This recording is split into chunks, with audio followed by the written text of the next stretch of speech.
I can't sleep. It's 3 a.m. in the morning, and I'm laying in a hospital bed in the ICU, having just undergone my second major neck surgery. As I lay in the bed, cold, exhausted, and tired, with a million tubes sticking out of me, I can't get comfortable enough to fall asleep. To pass the time, I close my eyes, and I visualize my home course, playing each hole in turn, over and over again. Sometimes I visualize birdies, sometimes pars, sometimes bogeys. I'm always with my friends, and as I lay there on that cold night, I imagine what it will be like to grip a club and feel the turf under my feet again. I love this game. This is For the Record. Golf, the hardest game we love to play. These are the ramblings of three nerdy golfers. Our continuing mission? Explore strange new swing techniques to seek out lower handicaps and awesome golf courses. And to boldly swing where a safe layup would have been the smarter choice.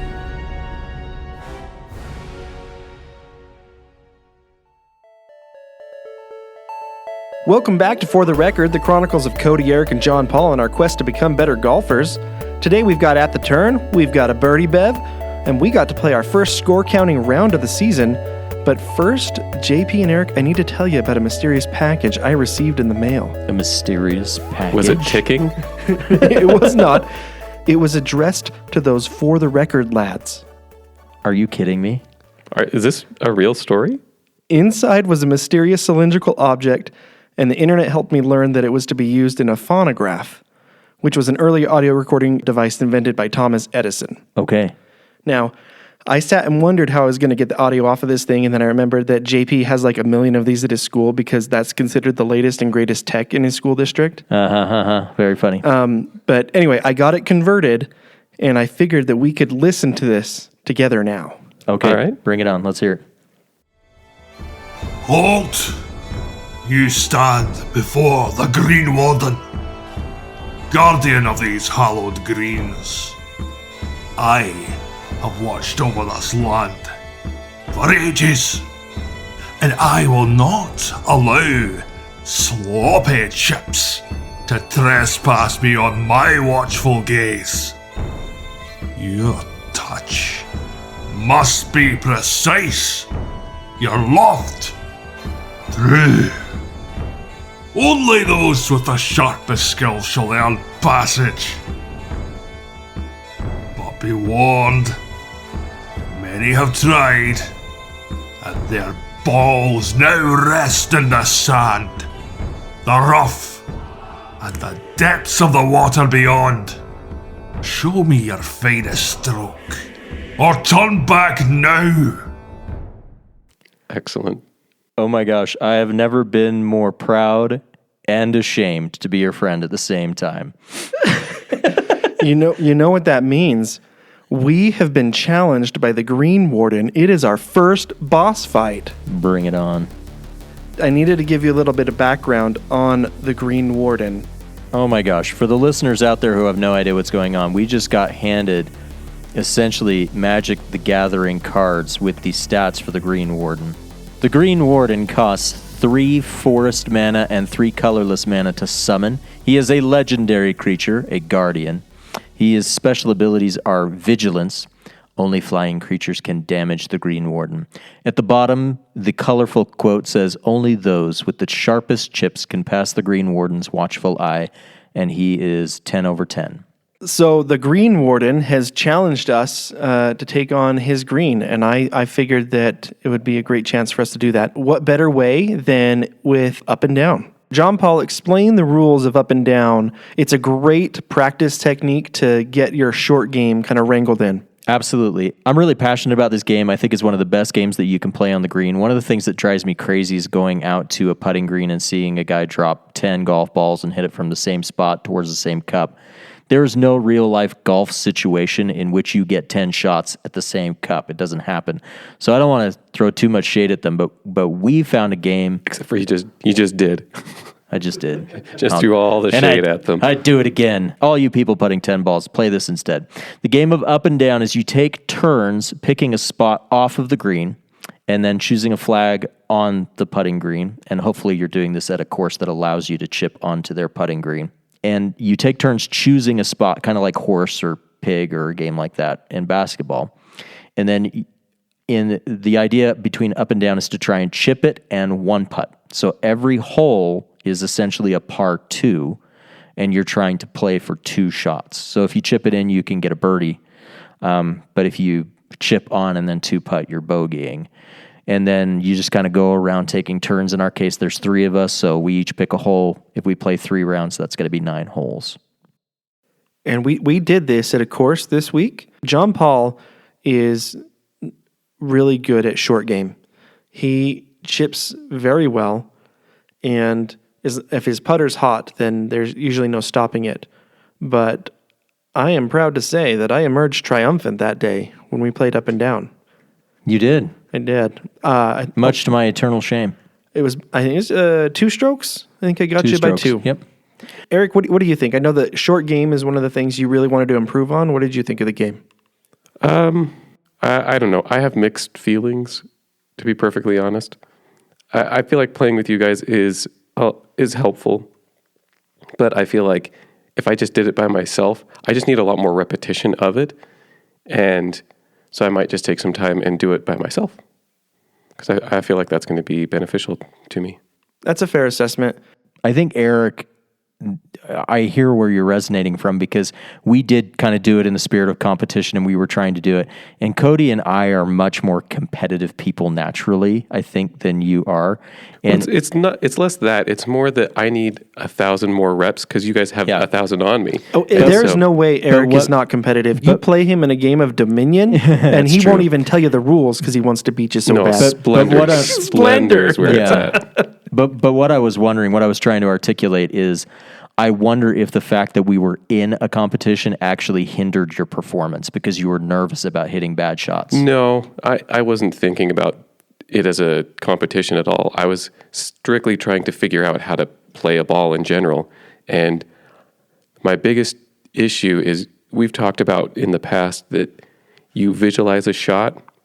I can visualize a putt. I can visualize a drive. I can even visualize hitting an iron. But when it's chipping, in the sim, we do it a lot, and I've gotten pretty good at it on the sim, but it's just hitting into a screen, and it says it's 25 yards. So I have been really good at being able to know, like, I just need to pull my club back this far and then this much strength in the sim. But on the course, I don't know how that translates with grass, the interaction, and I don't know what distance I need to get it to stop on the green, because sometimes they roll, sometimes they stop, and that's only going to come with lots of repetition. We should grab a shag bag and go to the chipping green. What is a shag bag? It's just like a bag with a whole bunch of golf balls that makes it easy to carry around.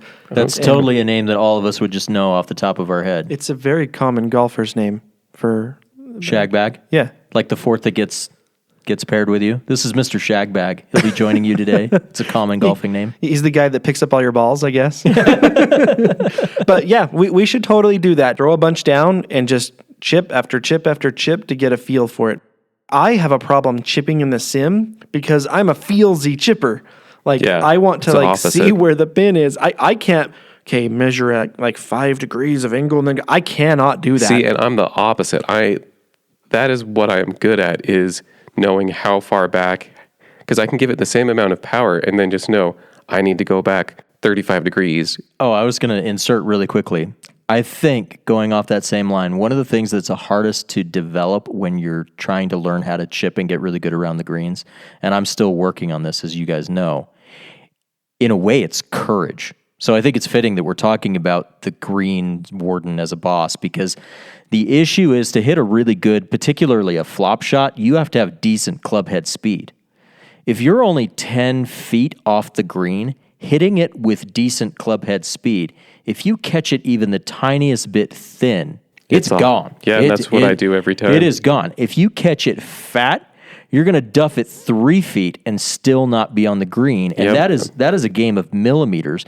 And my problem has always been that I take a little quick practice swing, I visualize what the shot is, I know where I'm going to put it, and the club gets 3/4 of the way down my swing and I chicken out. And what that causes is a decel through the ball, but it also causes my wrists to flick. And that's death. It's the worst. And so you guys will hear me do this all the time, and you make fun of me sometimes, but I'll sit over a ball when I'm not feeling it, when I can feel like I'm going to chicken out, I say, commit. And I keep saying it to myself. It's just me yelling at myself, commit. What about, what is it? I'm feeling it. Yeah, that's what it is. you know that's that when he gets in the groove. When I say I'm feeling it, the chip is always going to go well. If you hear me yelling at myself, commit, it's because I can't commit to the shot, and I almost always flub it. I think that next time I see you standing over a chip for a really long time, I'm just going to look at you and go, The good news, Eric, is that though the Greenwarden might have defeated you and John Paul, and I emerged victorious, I have a feeling he's going to be back later in the season. I felt like I wanted to put in his description, he's immune to the Texas wedge. Oh, that would have been good. Like you can't putt off of the green. He only allows chips onto his green. And by the way, huge shout out to Derek for the voice acting on that. Oh my gosh, it's He so did good. so good. Can we get him a sticker? Maybe. I don't know. I think we need to get him a sticker. I think he's earned the sticker. He is the voice of the Greenwarden. And I'm hoping we can get him back later in the season. Yeah, that'd be awesome. Hey, can I give you some feedback on the up and down game, though? And it seems terrible that I should have to give feedback to anybody because I was not victorious. But my friend Cody, you only brought the one wedge. Do you want to know why? Yeah, I want to know why. 1, I don't like my 60 degree or 56 degree. And 2, I don't like it because I'm scared of it. You got it. Yeah, so you're just going to cower. Commit. You're going to cower in fear of that club, or are you going to learn how to use it? You know what it sounds like? It sounds like you might need to spend some money and get a new club. Yes, clearly that's the answer. So my 56, my sand wedge, I use it out of bunkers. Mm-hmm. It's also Kirkland's signature, from the wedge set, and it's decent. But my 52 is a Callaway Jaws, and I just can't not use that club when I need to hit a wedge shot. It sounds like you need another one. It's such a good club. And I actually had exactly the same problem because I had the 52 and the Callaway Jaws as well, and I hated my 58, which was a Cobra. And I solved that by buying a 58-degree Callaway Jaws. Well, he just bought shoes. He did just buy shoes. Birthday's coming up, maybe? And they're beautiful, by the cool. way. The shoes are money. Yeah, that was a good purchase. All right, we're at the turn, and a question I had that I was thinking about the other day.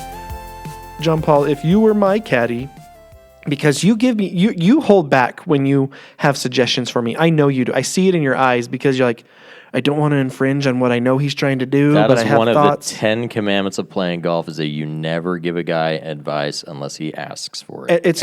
Absolutely. But I'm curious, if you were mine and Eric's caddy for a day on our home course, because you know that course well, do you think you could shave any strokes off our game? I like that question. Okay, I'm going to flip that a little bit further because if I'm going to caddy for, and I think we should try this. I really think it would be fun. If I'm going to caddy for you, I'm all in. I'm going to caddy for you hardcore. That means I am carrying your bag. I am going to hand you the appropriate club. I'm going to wipe down your club when you hand it back to me. I'm going to have a golf towel slung over my shoulder. I'm taking care of your snacks. I'm taking care of your hydration. I am talking through every shot with you. I'm going to pretend to know how to read greens, and I'm going to give you a read. I'm going to take the flag out on every hole. And for we're those guys who never take the flag out. Like, unless I like to take the flag out. Eric likes to take it out. I'm pretty lazy. I don't care. I can't be bothered. I think it makes a big difference, so I take it out when I can.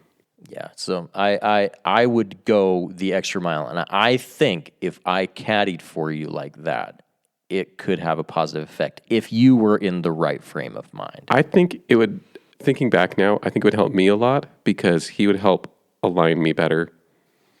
Align, yep.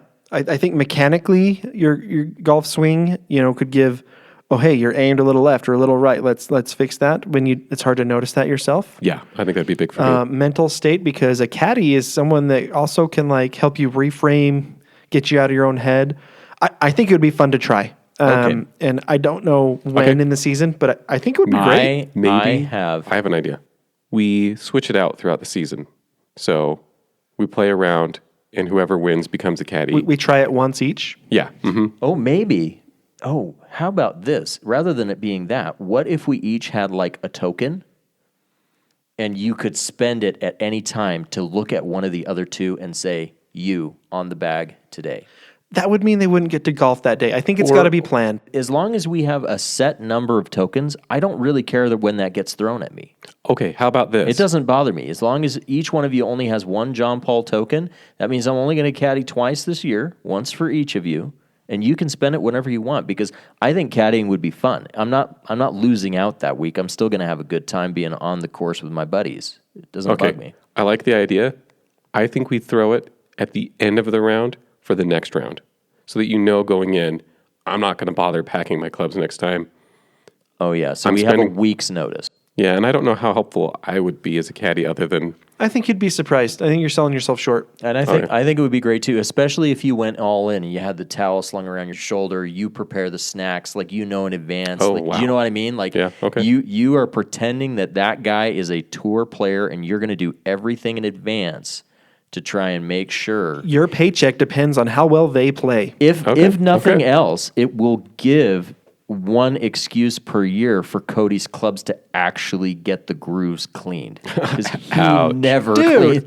Whoa! Low blow. Whoa! Oh my gosh, there was more grass on your clubs than there was clubs by the end of the season last year. You know why? And I feel a bit slightly embarrassed to say this. It's not that I don't clean my clubs throughout the regular golf season. I do. I never clean them in the off season, even when we're in the sim.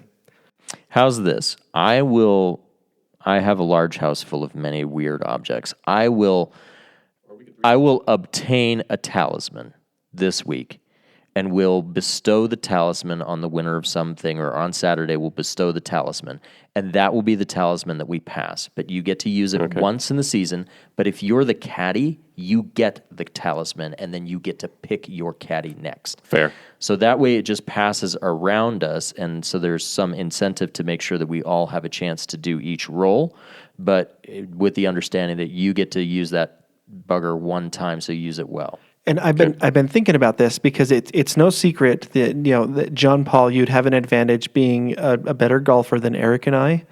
You're so kind. But at the same time, having Eric on my side to like beef me up and talk me through it with the notion of beating you is enticing. I hadn't even thought of that. That's fair. So I'm sitting here carrying my own clubs, and you got Eric behind you. Like, oh no, I don't like that.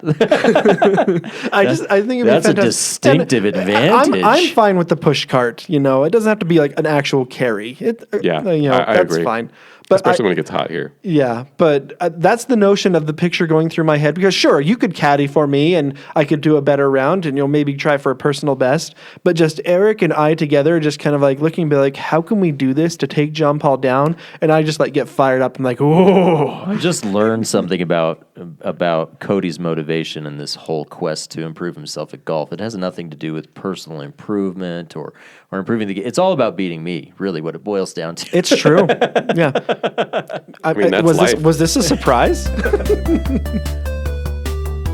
It's time for Talk Nerdy to Me. All right, so for today's Talk Nerdy to Me, we're going to go over our post from Instagram and see what you guys' thoughts are. I used some GPTs and generated some images. The question that I posted was, which bending form do you think would lower your handicap the most? I think you need a little bit more background, though. We're talking about bending as in Avatar, The Last Airbender, not the Element crazy bending. Blue People movie by James Cameron, but the... And we're talking base forms. 4 elements of earth bending. Earth, fire, water, and air. As for the rules, no making the cup bigger or smaller or reshaping the green, and you have to leave the course in the same shape or better than it was when you arrived. The boulder doesn't like all of these rules. I think about this way more than I should. And you guys know that outside of the realm of golf, earth bending is by far my preference. Like if I could choose a form of bending to have, I would earth bend. I hate landscaping. I don't like I would just the image of stomping my foot and having the ground do what I want is so appealing to me. Agreed. But would it help me on the course? I'm gonna say fire's useless. And we're in Utah, so water is not as helpful. In my mind, it's a toss-up between air and earth. But I'm still going earth. You could use it to drive really well. Just boom, pop it up, pop it back down. No one would know. You could hit bomber drives with it. Do you know what else you could do is if you were really good at water bending, you could just make the ball move on the grass because you're just bending the water in the grass. If you're the first tee up, you got the dew on the grass Yeah. to help you. Just move the ball. Like nobody's going to know. Or just bend it right out of the grass. Kill the grass. I thought through each of the element styles and trying to figure out which one would be the pros and cons. You said that fire was useless. Yeah, talk me into So fire. I actually think there's a use case. I think fire. Sell me on this because I can't imagine how you use fire on a golf course in any way that's beneficial. Because fire bending would be a great way to keep your playing partners honest. Oh, so it's just like a flex? Pretty much. But in all honesty, I would probably lean towards air bending, a little hint of a gust of wind coming at the right time for me, or that wind that pushes the ball up when it's on the green. I would love to have that like in a really subtle way instead of just trying to make it blatantly obvious that like, yep, I can do whatever I want. For water bending, you could freeze the lakes so that your ball bounces off, or you could water bend. Maybe Moses was just a water bender looking for his ball. Never Could you lose a imagine? golf ball again. They're like, I'm just going to hit it out of there. That's fine. Hazard what? Yeah. Golfer for Deer said, I think any answer is acceptable except fire. And I tend to agree, because if you are bending fire at a golf ball, how flammable is a golf? Like, can it take fire? When we had that fire pit in my garage, anytime the golf ball went near it, we're like, I don't think the chemicals on that are meant to withstand flame. I think we could find out. I think it'd be a fun experiment. What could possibly go wrong? Pilland Grant said, wind could easily make your ball move anywhere you want and not destroy the course either, which I think is absolutely right. You don't want to upset the greenskeeper. C. Frigo said, earth, never get a bad lie again, which you could just reshape the course enough to roll the ball as it's rolling and then move it back. I think that's a good one. Just instant tee. Yeah. So for you listeners that missed that post on our Instagram, shout us out and let us know what you think would be the preferred bending style. We'd love to hear it. And thanks for those that did interact. Yeah, absolutely. I'd love to see a picture of somebody at the tee box blowing a bison whistle just in anticipation of hitting a bended tee shot. We've got some news from John Paul, and there's no other way to say it but just to break right into it. Go for it, John Paul. Yeah, so just as a little background for listeners, I talk a little bit about my sore neck on the podcast. Without going into too much detail, I had a bad disc herniation in my neck starting about a year and a half ago. And I dealt with chronic pain in my right hand for 6 months, going through PT and cortisone shots and all that jazz. So I had a herniation in C6, C7. They had to go take the disc out. They replaced it with 2 metal plates. So I'm a bionic guy. And that surgery went well the first time, but then I got a really nasty MRSA infection in the incision, and they had to go in and tear it out and do it again. And wasn't it because of some of the material that they'd used? Yeah, I had an allergy to the sutures that they used to close it, and then that allowed infection to come into the wound. And so it was touch and go there for a little while. He became an ood. Yeah, it was nasty. And I had a PICC line in my heart for 3 months and had to squish. Hold on. We have to explain. Okay, He became an ood. back up to the ood thing. We're not letting that one fly. All right. We're talking about an ood from Doctor Who, right? That they hold their translators in their hand that is It's a actually glowing their... white ball. Yeah. Yeah. Why did you look like an ood? Well, I had the PICC line, and it came out from kind of my underarm. It was by one of the valves of my heart. Now, the guy who put it in was very clear. He said, it's not in your heart. It's just slightly not in your heart. It's darn close. It's darn close. So it came out my arm, and then I had like a permanent like PICC line taped to my arm. And then 3 times a day for 3 months, I had this sphere of antibiotics that I had to plug in and walk around with this dumb bag in my hand. And so I'm at my job. It wasn't a bag, it was a ball. It's like a ball, yeah, and it's under pressure and it slowly squeezes itself into your arm. Just like it oozed. The night that I was talking about in the intro was the lowest night that I had. Like, it was tough. Like, I wasn't sure if I would ever get my right arm back. And the reason why I was feeling morkish about it is because I was so excited for this golf season, because I'm back, right? I could finally swing a club. And then a couple weeks ago, my neck started to hurt again. And I got to visit my surgeon earlier today, and I have probably a herniation now between C7 and T1. And it is highly likely that I will get to do this fun roller coaster again in a few months' time and surgically have to go under the knife to get my neck bionically repaired a second time. Or a third time, I guess it is. One step at a time, though. You're not there yet. Yes. There's some things to do first, but... Sorry about that. The good news is that he assured me that I hadn't done anything wrong to damage it, that it was kind of doomed already. And really, the condition of it appears to be so poor that there's not much more damage that I could do to it. So that means until I actually have surgery... I'm free to golf. I'm free to do basically anything that the pain will allow me to do. And you guys know me, the pain will allow me to do quite a bit. Well, I'm not easily stopped. Well, it's not going away, so it's like you might as well do what you want. Yeah. What am I going to do? Break my neck? It's already broke. With a broken neck and no feeling in 3 fingers on my left hand, I'm still going to beat you. Wow. It's true, though. Sad, but true. Don't give him that kind of ammo, Eric. I mean, especially when my new driver arrives. The look in John Paul's eyes, we just kind of like, I'm broken and I'm down and I'm still better than you. All right. I think that leads us pretty well right into the boys' day. John Paul's driver fitting. Eric and I have been talking about this for months. Yep. I was the first one to get a new driver because I didn't have a driver. I was just borrowing one, so I got one. And it was nice. And John Paul's like, ooh, I like that driver. But he was fine with his.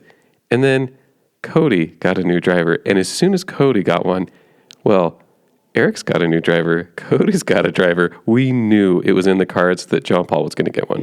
Eric's right. This has been in the works for a long time, that we kind of just knew that John Paul would not let him go much longer without getting a new driver. We actually recorded a little bit after the fitting. We're going to play some of that, and then we'll come back and talk about this some more. So we just left the golf store. John Paul got fitted. We're still in the parking lot. Yeah, we're still in the parking lot. And I got to say, Eric and I are like 4 for 4. Shut up. We said... No, 3 for 4, because the driver won't be here for a week.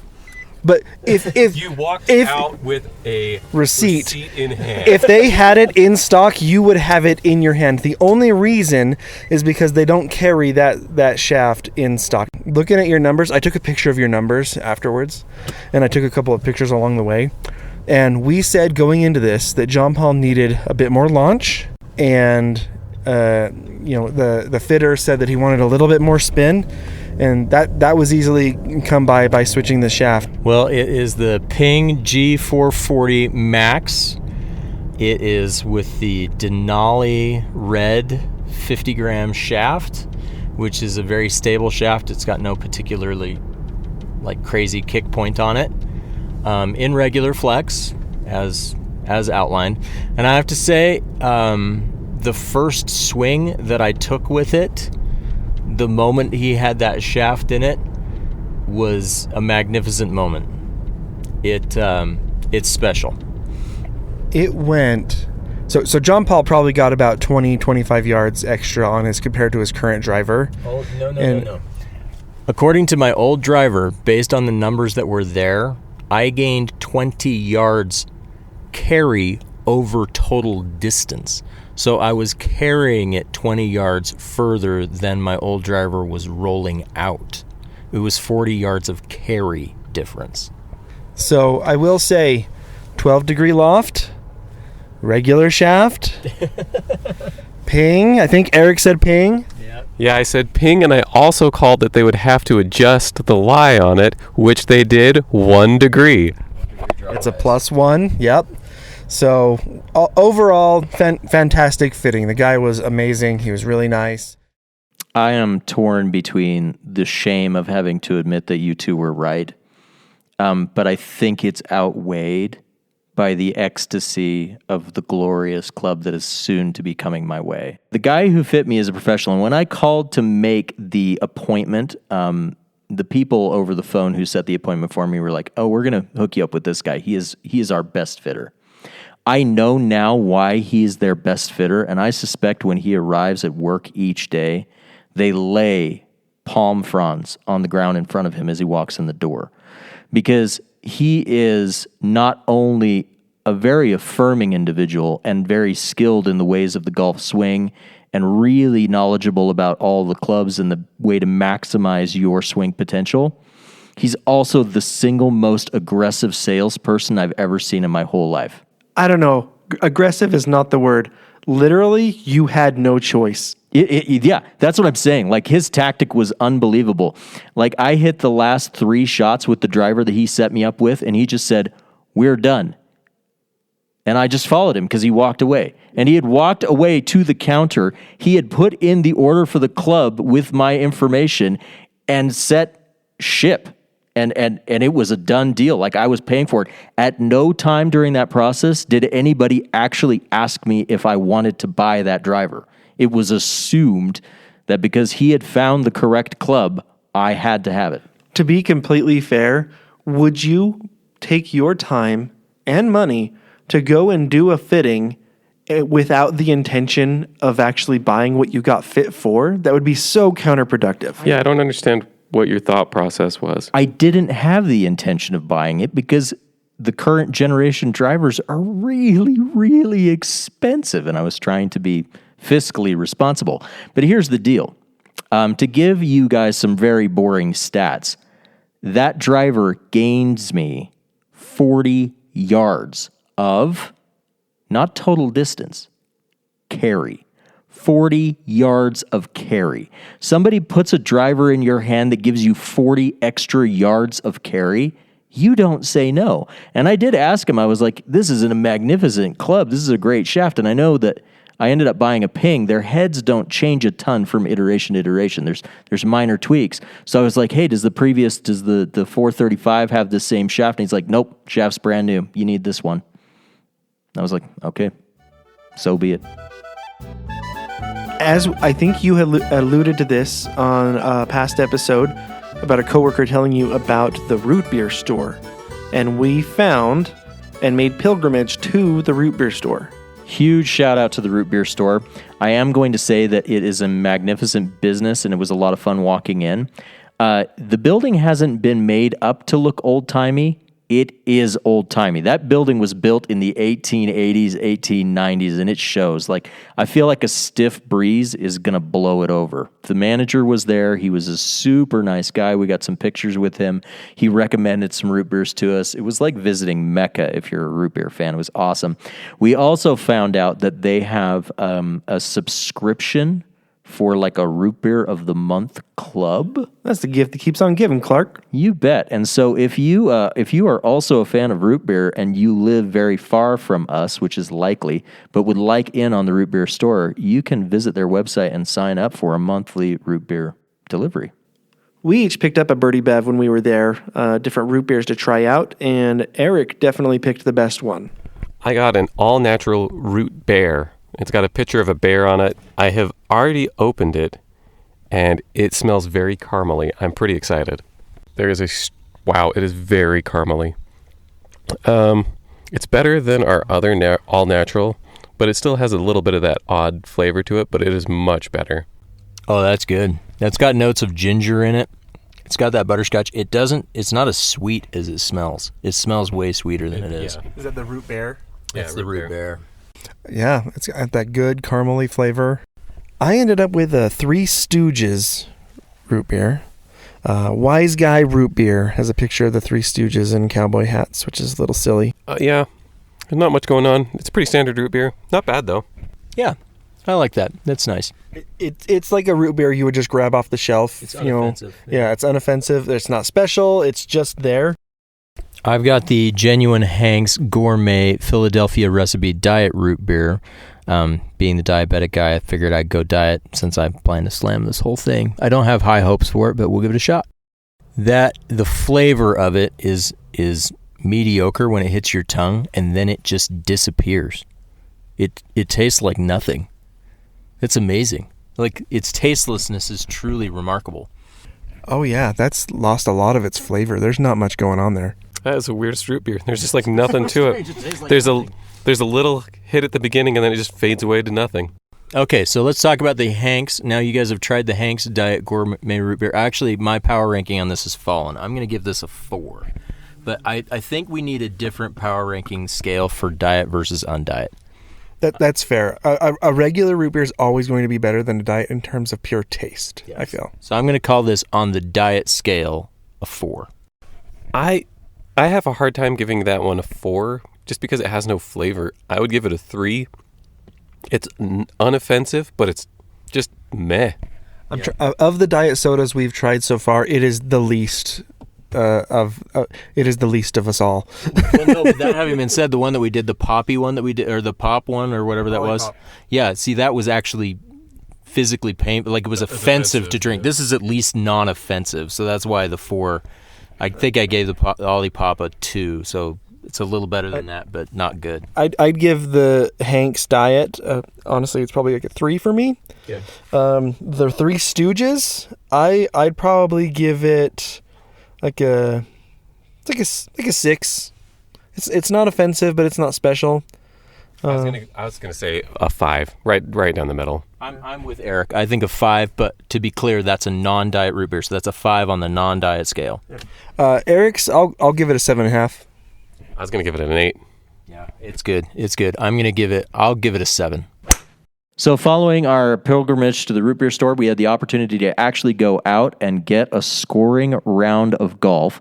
We found basically the only golf course that was open that would allow us to ride carts on it because it's been very wet and cold and snowy here. And it was great. It's a little executive course, which we've played before.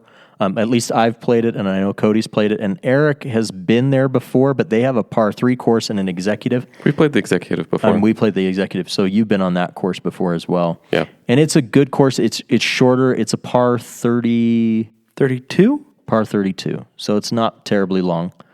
But any golf course in the storm will do it. And it had been snowing on and off all day, so it's miraculous they let us go out. I actually thought the course conditions, considering the weather, were pretty decent. The fairways were nice. The greens weren't overly, fast or slow. They were just fine. I also would like to point out that on the very, very first hole, we had the opportunity for another first tee driver shot, which is always very important in the round. Eric striped one right down the middle. It was absolutely beautiful. He had the furthest drive. I also hit a very nice one, just slightly not quite as far as Eric's. The new driver, again, should solve that problem. What did you do, Cody? I topped it again and then hit it over into the trees. Did you figure out your driver that day? Oh, yeah, I did. After that, first hole, topped it, ended up by a tree, punch out, and then from there, I was okay. My irons were a lot better. My chipping and putting were good. And then since it was an executive, I only had the chance to bring out the driver, I think, 2 other times. And both of those drives were just fine. What about the one that went in the opposite fairway? I still played it and made par. Yeah, Okay. that was still fine. He outscored us on that hole, even from the other fairway, which is sort of embarrassing. I had a really good round as well. And weirdly, I was hitting my driver quite well. And the iron striking was also pretty good. And my putter, Captain Spock, was stone cold. I kept saying in my mind, to leave a lag putt 8 feet short is illogical. And yet it kept happening. I was really hoping you would have been able to get your driver from the store that day because we all kind of got something new golf related. You ordered your driver but didn't have it. I got new golf shoes and they helped immensely. But I got to say, the win of the day was the 5-wood that Eric picked up. Oh, my gosh. Talk about the 5-wood, Eric. I was looking for a 5 or 7 wood. I had a couple of hybrids, a 3 and a 4 hybrid that Cody and John Paul had given me that nobody could hit. I'm sorry. It's a terrible club. Yeah, everybody hated them. I think it's an interesting psychology that exists in golf is that when you've got a buddy who's learning the game, you tend to give them the used clubs that have dropped out of your bag. Consider that for a moment. This club is no longer good enough to be in my bag. Here, buddy, who's just learning how to golf, I can't hit this, but why don't you give it a shot, right? And I was hoping we'd glance over that because I did Eric dirty. that 3 hybrid is unhittable. That club is hateful. Yeah, the 4 was also, I hit that a few times pretty well, but never very far. There was a Styx 3-wood that I was tempted to just pick up because it was only $30 and it was in great condition. I'm surprised they had it because Styx is a direct-to-consumer golf club It was company. used. Okay, so someone brought it in. We ended up finding a Callaway Rogue 5-wood. I gave it some swings and I was hitting it really well.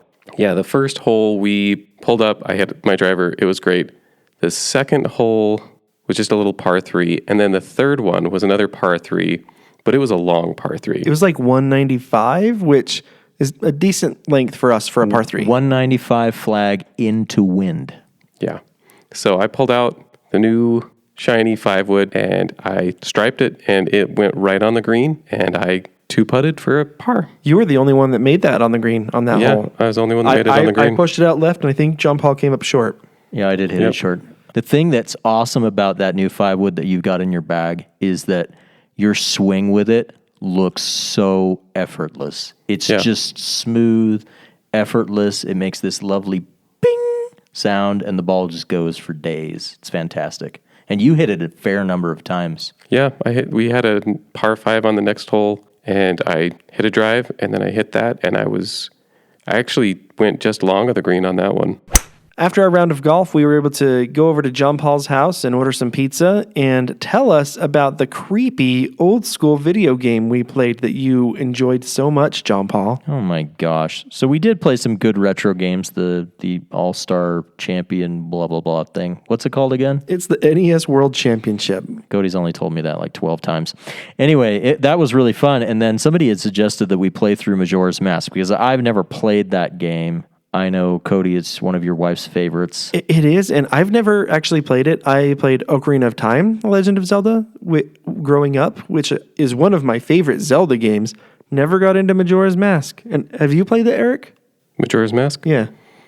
Just the very beginning, and I've seen friends play. I've got to tell you, I'm a huge fan of the Zelda franchise. I love all the Zelda games. We could do a power ranking of them, but for the purposes of this discussion, I'm going to say that this game has got to possess the most off-putting NPCs that have ever existed. They are all really creepy, like in everything about them. Even somehow they managed to make the moon, which is a celestial object, seem extremely terrifying. I don't know how they did that, but I don't know. I had a hard time sleeping. I thought he was the least terrifying character in that game. Tingle or Tingy, whatever his name is. Yeah, that dude's messed up. And then the mask salesman, when he finds out that you lost his Majora's Mask, he goes all super dark and ominous on you, and it's scary. We'll have to post some on our socials of some of those faces they do. The most terrifying people are the people who smile when they're mad at you. And that holds true with that guy. Birdie Bev, time for another Birdie Bev. That's right. It's time for another Birdie Bev. What do we got today, Eric? It looks like we've got ourselves a root beer Caldera Soda Works low sugar. Now, I'm looking at this from here. I can see 70 calories for the can. So it's not a zero sugar, but it is significantly less sugar than a normal high fructose corn syrup soda. John Paul, I did a little math just for you. Oh. Now, I know you have your love of the Haribo Coke gummies. Oh, no, you're going to tell me how many carbs they have, aren't you? I wasn't going to tell you. So do you want to know that, or would you like to know the comparison? Let's have the comparison. Okay. Maybe we could convert it to Badgers and then it won't sound so bad. One Haribo Coke gummy is equivalent to one shot glass of Caldera. Oh. This is one Coke gummy. Well, that's not bad at all. One Badger worth of sugar. Yep. The problem is, I know that it's probably the absorption rates of liquid sugar versus food that gets you, right? It is, but I think I can get away with this. It's small enough. It's from Ashland, Oregon. Ashland, Oregon. Let's give it We did not see this in the root beer store. I had to order this online. Is this like a special one? Someone on Reddit said, try it. And I said, okay. Now we make the chink. I really like it. I don't know if you guys are in like a Star Anise fan. It has just a little bit of that. I'm a big fan.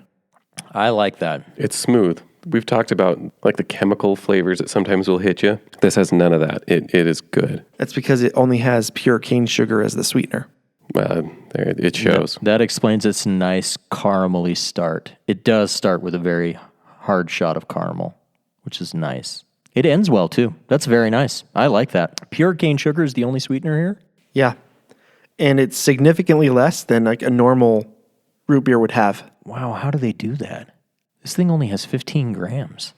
Yeah. The whole can. Uh-huh. I can get away with that. How much was it? A 6-pack was $12. So about $2 a can. That's not bad. I think this is the first one that we've tasted that is a legitimate go back. Like I would seek this out. That's good. I probably am like a 9, maybe even a 9.5. I really like it. I have to know, with the diabetic in you, how much of this could you actually drink? Could you have this as a special occasion drink? Oh, at 15 grams, it doesn't even have to be a special occasion drink. I could have a whole can of that and be fine. I couldn't have multiple cans of it. As long as I nursed it and drank it slow, I could drink a whole can of that. On an empty stomach, first thing in the morning would be a terrible idea. But 2 a.m. when you're feeling parched, you probably couldn't do that. No. In the midnight hours, carbs don't count. I'm going to give it an 8.5 though, and that's high praise for me. The reason why is because it's not offensive on its finish, but I do have to keep going back to it to keep it pleasant. Does that kind of make sense? And I would imagine that when I get to the bottom of the can, there's just going to be, 10 minutes from there, I'm going to have to eat a snack or a chip or something to clean that out. I really like it, but there's a couple of root beers that I've had that are really good. I just don't know if it's 9 worthy. I think I'm at an 8.5 as well. I don't know what to do with this on our rating scale, though, because we have a diet rating scale and a non-diet rating scale. And what do we call this? Because it's not really a diet root beer per se, but it's got a very reasonable number of carbs. And so I don't know which scale to put it on. Thoughts? As a diet soda, I think it's through the roof. As a regular soda, I'm still a 9. I'm just gonna. Yeah, I'd say my rating was based on a regular soda. I'd give it an 8.5. As a diet, 9 or a 10. 10. I meant 10. It is so mean because that is its only sweetener is sugar cane. So I'm having a hard time putting it on the diet scale. I'm going to give it an 8.5 on the non-diet scale, which is very high. If we're putting this on the diet scale, look out. That's a 9.5 on a diet scale. That's excellent. I don't know if you can do better on a diet scale. I think that is perfection as far as I've found. I'm leaving that 0.5 because I think that at some point we're going to encounter a unicorn. Cody's come up with this idea of the Triforce of Taste. And I don't know. This might be a contender for the Triforce of Taste. So the Triforce of Taste is intended to be an award given to the best of the best of the best, sir, with honors. The best root beers we've tried. I think this is a contender. Yeah, do we award it now or at the end of the season? I think it's got to be kind of as we go. I think this is our current winner. It's the best thing we've tasted so far. Yeah. So I don't think it's necessarily one root beer that has the award. I think it's got to be just something that we reserve for those special root beers. Even an 8.5, as you guys have rated it, like you said, is pretty high. And as you said, John Paul, you would seek it out. Mm-hmm. I feel like that is probably enough cause to consider giving it that prestige. I agree. I think it could be good enough. And especially considering if we call it a diet soda, if there's a diet soda Triforce of Taste, it wins that, no problem. Yeah, Caldera, I know you're in Oregon. You need to get this in Utah. It would do well in this market. Well. Yeah. We will shout you out. Send us free root beer. Thumbs up from me. A free can at the very least. Hashtag buy lots of Caldera so John Paul can get some for free. Buy the keg. Oh, if they have kegs. Oh, man, on the keg? I don't know if Ashland, Oregon has any golf courses worth visiting, but I'm looking here. The Caldera Brewery and Restaurant. Oh, man. Where is that? It's right on the edge of like Northern California, right on in Oregon. I've right. got it for you. Oh, right by the Redwoods? It looks like it. I've got it for you. Your recovery. Post-surgery, you need to go on a pilgrimage to Oregon. I have a bucket list golf course up there. Have you guys heard of that golf course that is in the Redwoods? So it's a 9-hole course, and it is a must play. Like, it is on my bucket list of courses that I have to play because you're literally in a grove of giant redwood trees. If any of our listeners haven't had the chance to see the Redwoods in person, you got to go. You got to go see them. They're unbelievable. It's so amazing. But the idea of golfing amongst them is so exciting to me that I immediately, when I learned there was a golf course there, I added it to my bucket list. All right, I think that about wraps up our round here on For the Record. Check us out on our website, fortherecord.com. That's F-O-R-E, therecord.com. And on our Instagram, fortherecord_golf. Listen to us wherever you listen to fine podcasts. Like, subscribe, find us on our socials. Make sure to keep an eye out for the next episode of For the Record. The following is a short snippet of our useless yet riveting content. The great Perry Grip is quoted to have said, "Yum yum breakfast burrito. We should call a regular burrito a nighttime breakfast burrito." A nighttime breakfast burrito. Oh, I just realized who you're talking about.